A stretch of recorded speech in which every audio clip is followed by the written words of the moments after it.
Muy buenas tardes, continuando con las clases de farmacología para la licenciatura en obstetricia, vamos a hablar hoy de algunos conceptos de farmacodinamia, entendiendo, como ya habíamos mencionado en clases anteriores, que farmacodinamia comprende todos los efectos que tiene la droga sobre distintos órganos o tejidos. Y así vamos a hablar de dos conceptos, el concepto de droga agonista y droga antagonista. La mayoría de las drogas utilizadas en terapéutica son drogas de tipo de acción específica y estas se caracterizan, a diferencia de las drogas de acción inespecífica, por actuar a concentraciones efectivas muy bajas, tienen una alta especificidad química y biológica y la posibilidad de que las mismas sean antagonizadas. ¿Cómo vamos a evaluar los efectos de una droga agonista y o los efectos de esta en presencia de un antagonista? Bien, para esto, en farmacología experimental, lo que se realiza habitualmente es una curva concentración-respuesta. Y algunas de las respuestas de un órgano o tejido que podemos evaluar con una de estas curvas es, por ejemplo, frecuencia cardíaca, contracción muscular. Entre los más sencillos hay otras, como secreción glandular, podría ser la secreción salival, por ejemplo. Bien, entonces hablamos ya de agonistas y antagonistas y de curva concentración-respuesta. Un agonista es una droga que va a tener, digamos, actividad intrínseca, es una droga que va a formar un complejo con el receptor y actuando por intermedio de un receptor va a lograr un cambio conformacional en este receptor, la activación de segundos mensajeros y el efecto buscado. Como podría ser en el ejemplo que vamos a ver hoy de curva dosis respuesta, evaluar la contracción de músculo liso.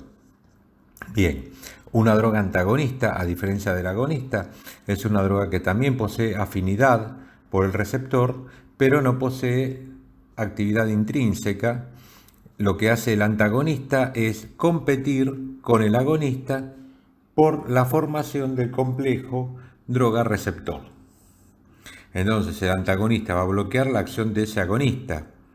Bien, que muchas veces es el agonista, digamos, es un neurotransmisor, como por ejemplo podríamos mencionar a la adrenalina a nivel cardíaco, que actúa sobre los receptores beta, y al utilizar un antagonista de los receptores beta adrenérgicos, como podría ser el atenolol, lo que se va a observar a nivel de la frecuencia cardíaca es una disminución de la frecuencia cardíaca al bloquear el antagonista, en este caso atenolol, como ejemplo, la acción de la adrenalina, que sería el agonista del receptor beta adrenérgico. Bien, volviendo al tema de la curva dosis-respuesta, que es la forma en que vamos a representar el efecto del agonista y cómo se comporta este en ausencia o en presencia de antagonista. Bien, para hacer una curva dosis-respuesta, lo que necesitamos inicialmente es una porción de un tejido.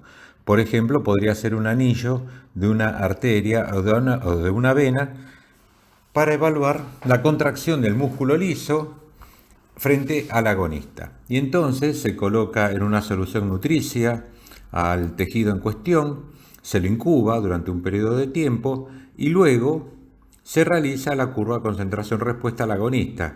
¿Cómo? Bien, conectando el tejido a un traductor de presión y agregando a esa solución nutricia donde se encuentra el tejido concentraciones crecientes del agonista. Y se obtiene una curva. Y vamos a ver una curva donde cómo se grafica el grado de contracción de acuerdo a las concentraciones que fuimos agregando. Esto se representa en un gráfico, como vemos acá abajo a la derecha, que es un gráfico concentración-respuesta. Y se ve que el tejido va aumentando la respuesta hasta un máximo. ¿Cuándo se llega al máximo? Cuando se han ocupado la totalidad de los receptores, entonces ya no puede haber mayor respuesta máxima en ese tejido, aunque aumentemos la concentración de droga. En farmacología, este tipo de curvas se representan en lo que se denomina un gráfico semilogarítmico, donde estamos representando en las abscisas la concentración en escala logarítmica. Es por esa razón que se ve esto, se ven los números en abscisas que van de mayor a menor. Esto es porque está representado en escala logarítmica. Hacia la derecha aumenta las concentraciones y en las ordenadas vemos la respuesta del tejido. En este caso, la contracción, como dice acá, contracción isométrica en gramos, la contracción del músculo liso. Y se obtiene una curva semilogarítmica, es el gráfico logarítmico y semilogarítmico, y se obtiene la curva que estamos viendo en amarillo, de donde podemos obtener algunos datos que nos van a interesar. Estos son principalmente dos. La concentración efectiva 50, ahí lo hemos representado como C50, que es la concentración a la cual se produce el 50% de la respuesta máxima de ese tejido. Y lo que podemos ver también es la máxima respuesta del tejido, en este caso la máxima respuesta contráctil, con la máxima dosis utilizada. Y como habíamos dicho anteriormente, llegada a la respuesta máxima, aunque aumentemos las concentraciones del agonista, la respuesta no va a ser mayor, ya que se han, ocupado la totalidad de los receptores en ese tejido. Bien, y habiendo visto cuáles son los datos que vamos a obtener de una curva dosis-respuesta, en este tipo de gráfico lo que podemos evaluar también es cómo se comportan dos agonistas diferentes en ese tejido. Por supuesto, dos agonistas que actúen sobre el mismo receptor. Y acá lo que podemos ver es que, por ejemplo, dos agonistas representados, una en color amarillo y la otra en color rojo, la curva en color amarillo que se encuentra a la izquierda tiene una concentración efectiva superior a la curva que está en color rojo. Con lo cual vamos a decir que si a menores concentraciones produce, llega al 50% de la respuesta máxima a menores concentraciones, esa droga es más potente. O sea que a menor concentración efectiva 50, mayor potencia de la droga y viceversa. Y el otro dato que vamos a obtener es la máxima respuesta, poder evaluar la máxima respuesta de estos dos agonistas. En este otro gráfico vemos representados tres agonistas A, B y C. Se puede ver que el agonista A tiene una concentración efectiva muy superior, o sea, mucho menor a los otros dos agonistas, con lo cual vamos a decir que tiene una potencia mayor. Y en este caso, la menos potente sería el agonista C, que tiene una concentración efectiva 50 mayor. Entonces la curva está desplazada a la derecha. Y por otro lado, con respecto a la máxima respuesta del tejido, podemos decir la que tiene el mayor techo, la mayor respuesta, es el agonista C, en este caso. Entonces dijimos que con una curva dosis-respuesta vamos a obtener básicamente dos datos. Una es la potencia, que es una expresión de la actividad de fármaco de acuerdo a la concentración, y que es inversamente proporcional a la concentración. Y no confundir la potencia con afinidad, que son dos cosas completamente diferentes. La afinidad es la capacidad o la tendencia de un ligando a formar complejo con el receptor. El ligando en este caso sería el agonista o podría ser un antagonista. El otro dato que ya explicamos, que se obtiene una curva dosis-respuesta, es la eficacia o respuesta máxima. Entonces, veamos ahora qué sucede con esta curva dosis-respuesta que estábamos mencionando en presencia de un antagonismo competitivo. Entonces, para realizar la curva dosis-respuesta, procedemos de la misma manera que habíamos mencionado antes, que era un tejido en la solución nutricia, pero en este caso, antes de realizar la curva dosis-respuesta al agonista, o sea, se hace la curva dosis-respuesta al agonista solo, y luego en presencia de concentraciones crecientes de antagonista. O sea, Como podemos ver acá en el gráfico, la curva en color amarillo es la curva dosis respuesta en ausencia de antagonista.